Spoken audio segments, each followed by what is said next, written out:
નમસ્કાર વિદ્યાર્થી મિત્રો, જ્યારે ક્વેશ્ચન 3 ની અંદર જે આપણે પ્રશ્ન છે 1.3 માં કે કોઈ સંખ્યાઓ આપેલી છે જેને p/q સ્વરૂપમાં ફેરવવાની હોય છે, તો મિત્રો આ પ્રશ્ન કદાચ જો વિકલ્પોની અંદર પૂછાય અને તમે જો x બરાબર ધારીને કરવા જશો તો તમારો સમય પરીક્ષાની અંદર વધારે જશે। તો મિત્રો આ પ્રશ્ન આપણે ડાયરેક્ટ પણ કરી શકીએ છીએ। તો એ માટે એક નિયમ છે।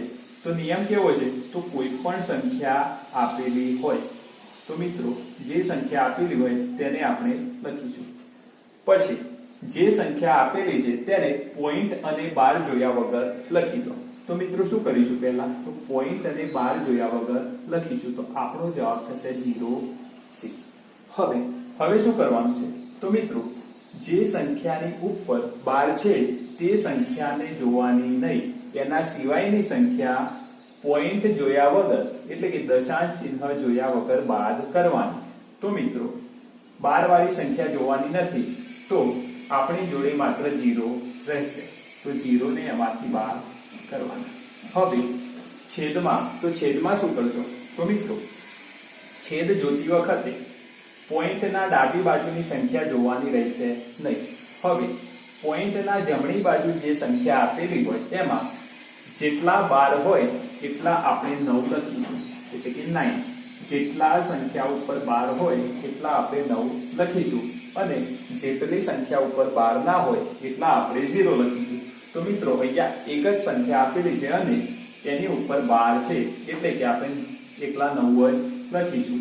તો 6 માંથી 0 બાદ કરતા 6 તેમજ છેદમાં 9, તો મિત્રો આપણો જવાબ થઈ જશે 6/9। ચલો બીજો પ્રશ્ન જોઈએ। તો શું નિયમ હતો મિત્રો?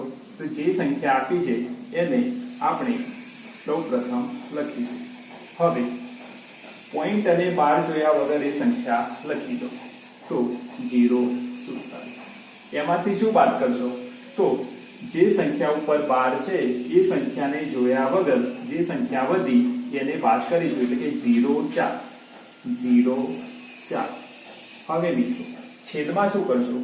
તો છેદમાં પોઈન્ટના જમણી બાજુ જેટલી સંખ્યા ઉપર બાર છે એટલા 9 લખીશું, એટલે કે એક સંખ્યા ઉપર બાર હોવાથી આપણે 9 લખીશું। તેમજ કેટલી સંખ્યા ઉપર બાર નથી? તો એક જ સંખ્યા ઉપર બાર નથી, તો મિત્રો આપણે ત્યાં 0 કરી, તો આપણો જવાબ થશે 43/9।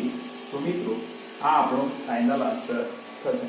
એ જ રીતે આ પ્રશ્ન જોઈએ તો શું થશે મિત્રો? તો એ જ સંખ્યા લખી દો।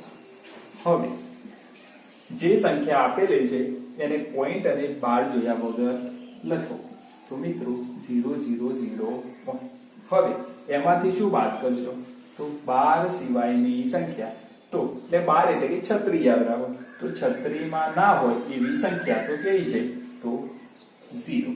હવે મિત્રો છેદમાં શું કરીશું? તો પોઈન્ટના જમણી બાજુ જેટલા 36 ની અંદર છે એટલા 9, એટલે કે 3 સંખ્યાઓ 36 ની અંદર છે, તેમજ જેટલા ના હોય એટલા 0। તો મિત્રો એવી કોઈ પણ સંખ્યા નથી, તો આનો જવાબ થશે 1/999। તો મિત્રો આ રીતે પરીક્ષાની અંદર જો ખાલી જગ્યા તેમજ વિકલ્પોની અંદર આ પ્રશ્ન પૂછાય તો આપણે સરળતાથી એનો જવાબ આપી શકીએ છીએ।